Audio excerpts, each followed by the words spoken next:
Wuthering Waves has hit the global servers for about a week now, and you might still be thinking about trying it out. If you're coming into this video looking for reasons to not try out the game, then you've come to the right one. If you're looking for reasons to play the game instead, then I suggest you check out this other video that I'll link on the top right of your screen. Without further ado, let's jump right into it. For starters, I will be separating this video into two sections, which are the bad section and the ugly section. The bad being the section that might give you some thoughts about not staying in the game, while the ugly covers the more egregious aspects of the game. Now then, let's start getting into the lackluster parts of the game, namely the bads. These are the aspects that are not necessarily vomit-inducing, but can probably hinder the experience of some players out there. One facet that a lot of my friends brought up to me is the fact that there are only 3 character slots per team. If you're coming in expecting to be able to switch more often between 4 characters, as a certain other game has programmed us to be accustomed to, then you might be in for a bit of a disappointment. Personally though, I think 3 in 1 team is more than enough because of how rich the combat system is. But it's also understandable if some of you might have been looking for more resonance between the characters, because I've had friends who saw 3 characters and just sort of deflate at the sight of it. Just something for you to think about. On the topic of resonance, however, a more glaringly unintuitive aspect is related to the fact that while combat is undoubtedly the best part of this game, it also includes having your typical elements such as fire, known as fusion, wind, known as arrow, and so on and so forth. However, as far as I am able to see in the current state of the game, these elements have no particular mechanics associated with their element interactions other than to battle against certain weaknesses and having them accrue certain domain bonuses. Unlike the way Genshin has elemental reactions and how Surreal has break effect debuffs, these elements are severely underused and are very much overshadowed by the other combat mechanics, up to the point where you might not even realize that they exist in the first place until you hit something and then it says immune. Oh, right, elements exist. It's kind of a shame because I was somewhat hoping to find that kind of mechanic accompanying all the great fundamental combat mechanics that they already have. Locking onto enemies in combat is also a big circus in certain cases, because there will be many times where you thought you'd be locked onto this one enemy, constantly fighting it, only to suddenly intro skill switch onto another one way out of your screen. Can be hilarious at times, but kinda gets old when it happens so many times. Moving on from combat, an issue that I've really felt, which I've not seen many others specifically address, is how sluggish the camera movement feels in regards to your own mouse movements. There's just something about these camera pans that feels incredibly stiff, not to mention the stutters, but that's a whole nother issue that we'll discuss later on, and it just doesn't feel quite as fluent as it should be. It's something that I notice with movement in general actually, because even though your traversing options are plentiful, something about the physics just feels slow and just overall unnatural.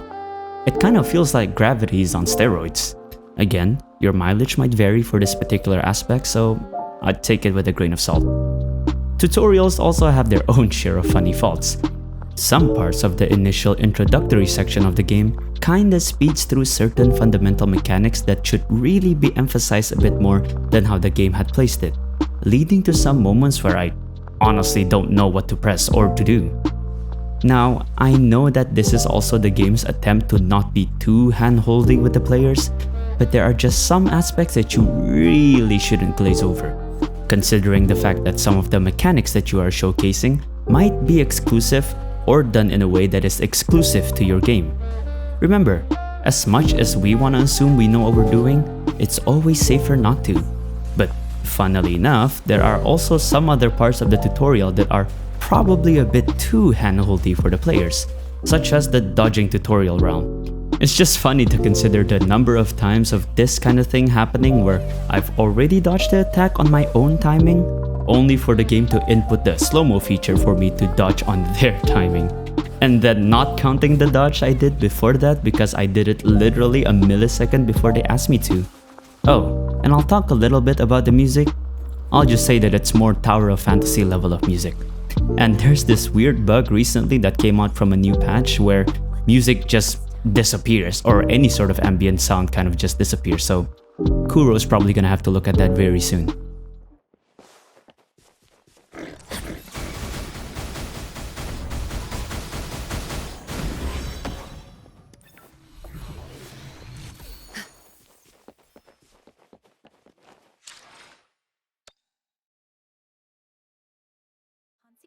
Now then, the last part of this bad section will focus on the subtitle scrolling, or rather, the lack of its existence whenever we come across them. Whenever I'm paying attention to any part of a character's dialogue, I always try to read it alongside the subtitles. However, the funny thing I see about this game is that if the dialogue content goes beyond the maximum 3-line space that they have down there, then the text would just cut off. This can be especially bothersome for people who still wants to read the story but can't be bothered to wait for the characters themselves to finish speaking. The way I would normally skip lines I don't want to listen to, say in Genshin for example, is by pressing space to let the whole of the text come in, read it in a faster pace than the voiceovers, and then move on. However, with the amount of text that it can sometimes cut off, it actually forces us to have to listen to what the characters end up saying. And with characters like Yang Yang, who tends to take it slow with the way they talk. We haven't reached the front lines yet, but I can already smell the iron in the air. It makes having to stick around and listen to the rest of the voiceover become quite the cumbersome experience. Don't get me wrong here, I'm glad that we don't have a barking hyena as our companion this time around. But it's still a pretty tiring thing having to wait for them to finish talking instead of just moving on with the text skip. It's bad enough that it happens in voice-over lines, but it also happens in non-voiced-over lines as well. So in the end, I will never truly know what some NPCs or characters were actually trying to say. Actually, as I was writing this script, spoiler alert by the way, skip ahead here if you want to, I got to the end of the first arc and this fucker showed up. I shit you not, this was my reaction to seeing that thing come into existence. I want food. Oh no, we have a small companion anyways? Please Kuro, don't give me that kind of suffering again. Oh, and for those of you who are at this point already screaming out, who cares about the story? I'm just not gonna entertain that kind of argument. Kuro advertises it as a story-rich open-world game. So if the story is ass, then I'm gonna talk about it. Now, I put this in the last of the best because I'm sure they'd be able to fix this soon enough, but I also put it in last in order to make for the segue to the last section of this video, which is the ugly part. This section will look at the things that might turn you off from the game in its entirety or can serve to be as huge deal breakers for you, regardless if it's due to your own choices or your own circumstances. And since we were talking about dialogues, the first point of this ugly section will focus on the dub and the abomination of a direction that they've managed to place on these characters' voices. Specifically, I will be talking about the English dub since it's the dub that I play in and is honestly the one with the most direction problems. Japanese dub seemed fine, which is typical considering how hard it is to actually fuck up a Japanese dub. But I did hear that it also suffers from the same direction problem, even with all the incredible talent they have there, citing that some characters just don't talk the way they're supposed to within certain situations. So I can only assume that it's a dub-wide problem instead. Okay, where to start? Number 1. Our character sounds like a robot whenever they're not fighting. This is the fourth missing note. Yang Yang is half asleep and 90% of her dialogue and she's looking like she's meant to be our main companion. Stay away from her. And quite frankly, a lot of the NPC's way of talking is just cringe. With one condition. I do hope you haven't let that slip from your mind. God, we ain't got the time for that. If we don't steal, we'd starve to death before the tacit discords kill us. Like, bro, why are we suddenly in London? Am I about to get shanked? Look, Genshin's initial voice directions were also questionable, but this is just a whole nother level. I do hope they'd be able to improve on the direction because they've actually casted some really great voices within these characters. Many of the characters' solo voice lines actually sounded pretty nice. It's just that for some reason, they just don't seem to have the same smoothness and direction when it's in the actual story. Everyone in the main story has this issue at some point, apart from Baisha. She's perfect. Please give me more quests with her, Kuro. Not to mention, our own dialogue options when talking to others only appear to be plentiful, but if you actually were paying attention, some of the options just doesn't make sense from the get-go. Like, we just met Jiangxin and we immediately ask her about mangosteens.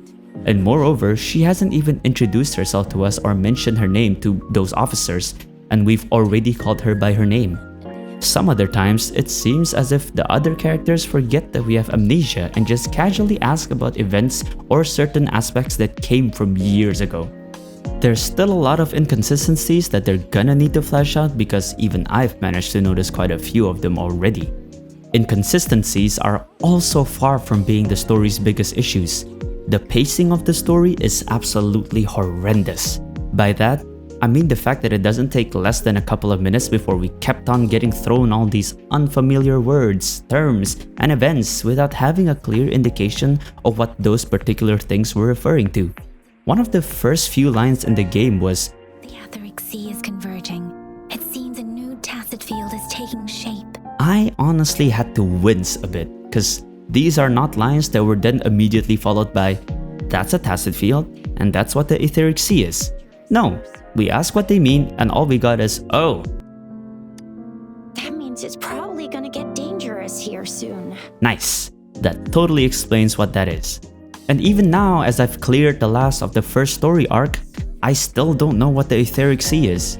It doesn't help that characters also talk extremely fast in the dialogues that happens when we're walking, so you can barely catch a whiff of what they actually said, and there's barely any space between one sentence to the other. There's even events and stuff that they talk about that sounded like important plot points, such as, "Oh, that children epidemic 20 years ago," only for it to never be brought up again in the entirety of the story arc. It's just like, then why did you mention it now in the first place?